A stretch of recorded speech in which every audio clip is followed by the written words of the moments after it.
Hi everyone, welcome back to the channel. I am Crystal Wong, your friendly neighborhood architect, and today we're talking about how to rebuild safer and smarter, especially in the fire-prone Los Angeles area.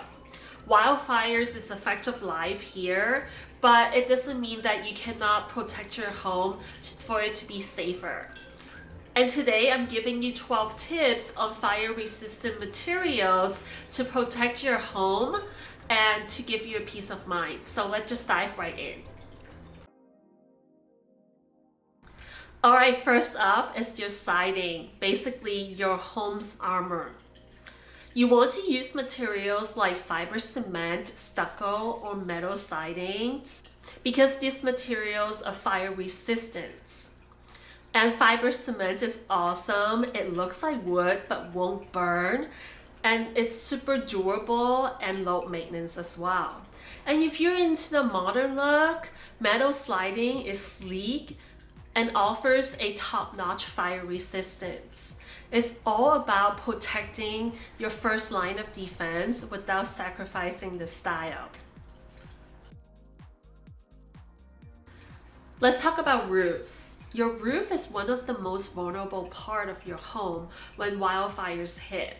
So go for a Class A fire-rated roof. Materials such as clay tile, metal, slate, and even a high-quality asphalt shingles can make a huge difference. For example, metal roofs can last up to 50 years and can even reflect heat to keep your home cool during the summertime.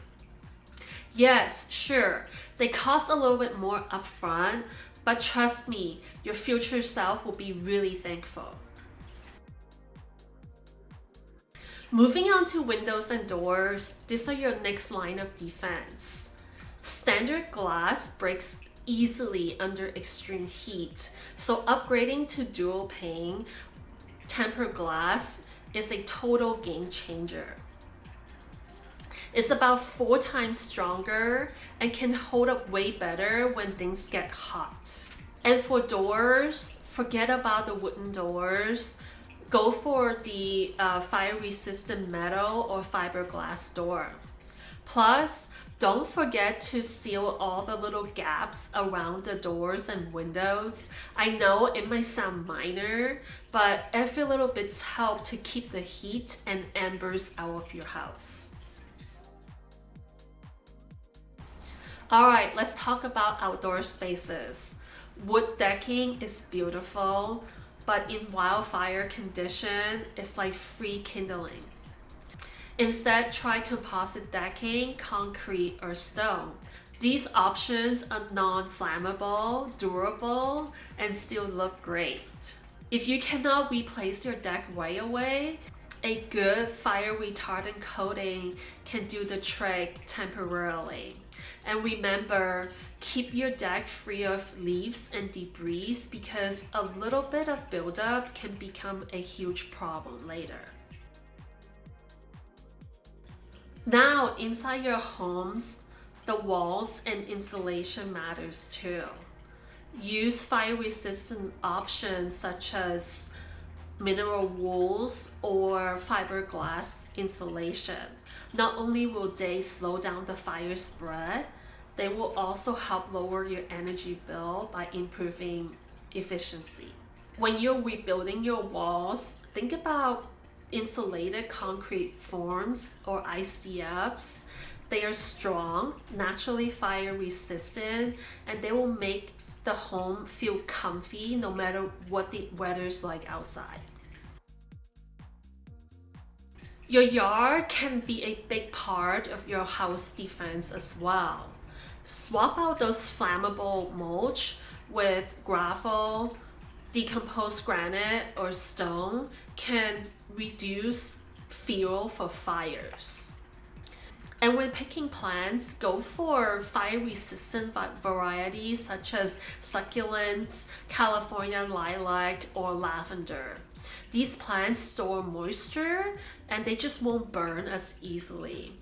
And lastly, keeping your trees trim and spacing out the shrubs means that you're not giving the fire a continuous path to follow. Here's where technology really steps up.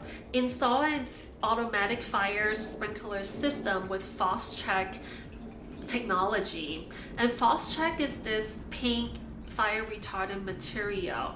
This system will monitor the temperature and moisture levels and kicks in automatically when things get heated up.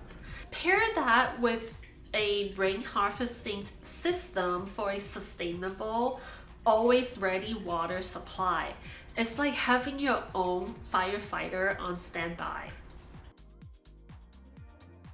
Embers can be so sneaky. They love going into your vents.